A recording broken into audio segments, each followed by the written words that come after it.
In the name of Allah, the Beneficent, the Merciful. Assalamu alaikum, my dear student of class first year, and very good morning to all of you. Today is lecture number 23 and lesson 6. So this is the last exercise we have to do. So dear students, as you know that this is active and passive voice exercise number 30. So what we are asked to write here, rewrite this sentence in the passive voice. Retain means keep the subject of the active voice only where you consider it strictly necessary.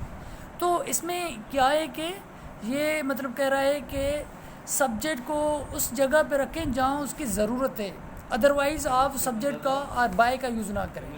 तो कैसे होगा? The shoemaker mended my shoes in 2 days. Dear students, के shoemaker mended my shoes. My shoes were mended in 2 days. Definitely ये understood है कि shoes को कौन मेंड करेगा? शूमेकर ही करेगा. तो इस हिसाब से यहाँ ज़रूरत नहीं है सब्जेक्ट की कोई हम बाय का यूज़ करें. तो यहाँ होगा माई shoes were मेंडेड in 2 days. Okay. So in the second, the fire brigade put the fire out. Put out क्या होता है कि एक्सटिंग्विश होता है, जो put the fire out before it became serious. Okay.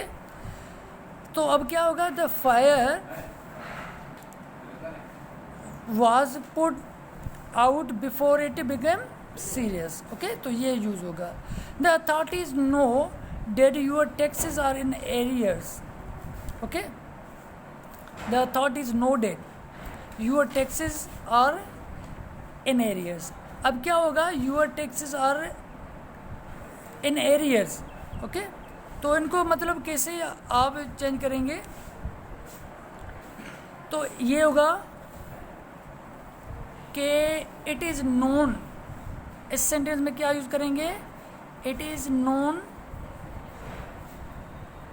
Date known by the authority. अब यहाँ use होगा क्योंकि अगर बाय का यूज़ सब्जेक्ट का नहीं करेंगे तो हमको कैसे पता चलेगा कि वो कौन कह रहा है? बाय द अथॉरिटी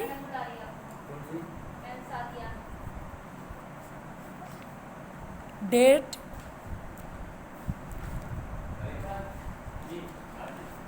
तो यहाँ होगा कि the authority, it is known by the authority that the taxes are in arrears. So like this, जो जहाँ ज़रूरत होगी सब्जेक्ट की तो वहाँ हम सब्जेक्ट यूज़ करेंगे, अदरवाइज़ हम नहीं यूज़ करेंगे. देखेंगे 4th एग्जाम्पल 5 तक हम करते हैं, जो लास्ट है वो आपको करने पड़ेंगे. Okay. One should make an application before January 13. Okay. An application should be made before January 13. Okay. तो एक कॉमन सेंस है कि एप्लीकेशन को मतलब वो मेक लिखनी चाहिए बिफोर January 13 से. 5 को देखते हैं कि a horse with a white forehead won the race for Wessex Cup. Okay. The race, अब क्या होगा? कहाँ से लेंगे? ऑब्जेक्ट को लें. The race for the Wessex cup was won by a horse with a white forehead. Okay. तो यहाँ हम सब्जेक्ट का यूज़ करेंगे क्योंकि अगर जाहिर सी बात है वो किसने ये रेस जीती है, तो जाहिर सी बात है a horse with a white forehead. Okay. तो ये इस तरीके से हम क्या करेंगे? The remaining question will be solve. Okay. तो लास्ट एक्सरसाइज है डियर स्टूडेंट्स हियर के 31 में क्या पूछ रहा है कि put the verbs in the following passage into the correct tense of the passage. Okay. अब क्या है कि इनमें पहले तो हमको डिस्ट्रीब्यूट करके, मतलब active passive, active to passive, passive to active, कहाँ हम सब्जेक्ट यूज़ कर रहे थे तो कहाँ हम ऑब्जेक्ट यूज़ कर रहे थे only.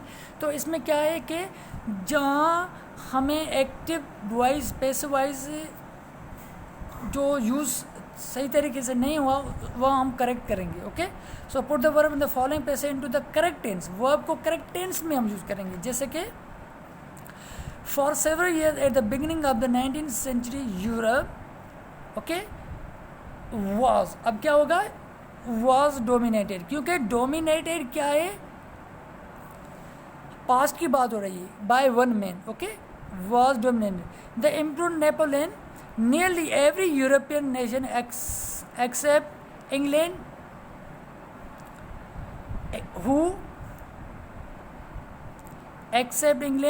was invaded and conquered by his armies। या क्या होगा, was invaded भी होगा, conquered भी होगा, by his army।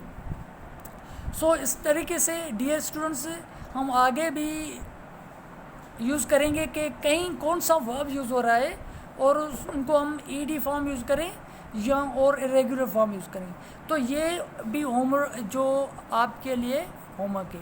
अगर आपको कोई भी confusion, if you have any confusion regarding this exercise, you can reach me through WhatsApp. Okay, so आपको कन्फ्यूजन, कोई भी कन्फ्यूजन हो आप मुझसे पूछ सकते हैं। ओके, तो ये आपके लिए होमवर्क है।